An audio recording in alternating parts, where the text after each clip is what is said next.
Добро вечер. Во рамките циклус филмови на режисерот Милчо Манчевски ви нудиме кратко упатство за употреба препорачано од страна на филмологот Владимир Ангелов. А вечерва ќе имате можност да го видите играниот филм Врба, како и краткиот филм Четврток. Ви посакувам пријатна проекција.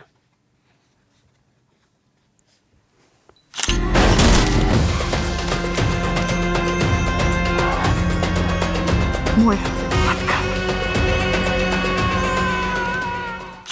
Добре вечер, драга публико. Јас сум Владимир Ангелов, филмолог, и вечерва ќе го гледаме филмот Врба. Последен филм на режисерот и сценарист Милчо Манчевски. Негов шести игран филм.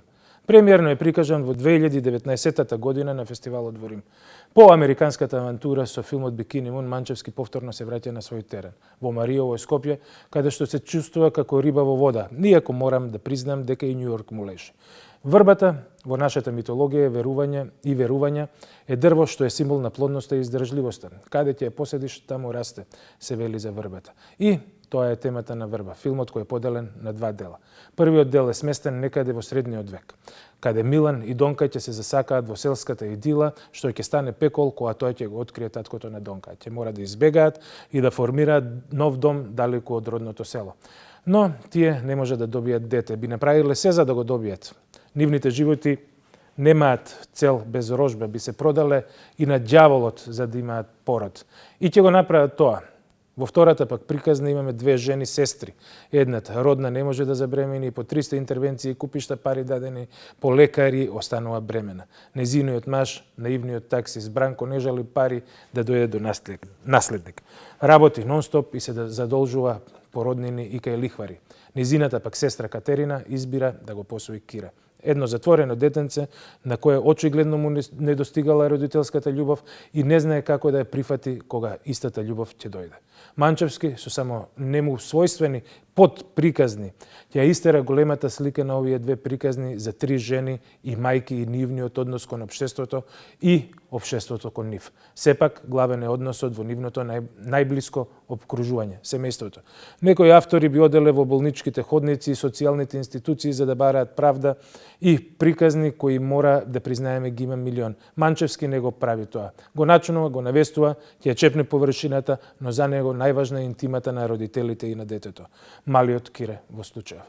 Малку е глупаво да се каже дека Манчевски со овој филм влегува во зрела фаза затоа што од првиот негов филм Пред дождот тој е зрел автор.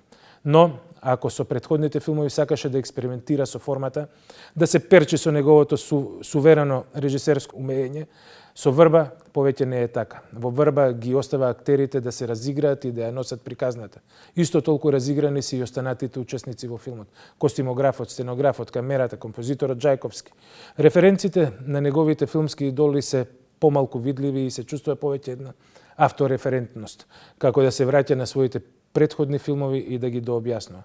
И пред да уживате во филмот Врба, ќе го видиме краткиот филм Четврток од 2013 година, снимен по повод 70 годишнината од фестивалот во Венеција.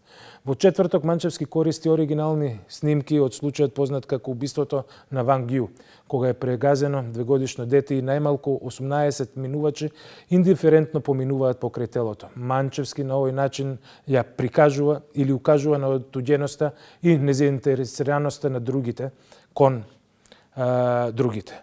Време кога е доволен само мобилниот телефон, а луѓето околу себе не ги ни забележуваме. Овој филм не би го препорачал за лица под 18 години. Ви посакувам убава филмска вечер.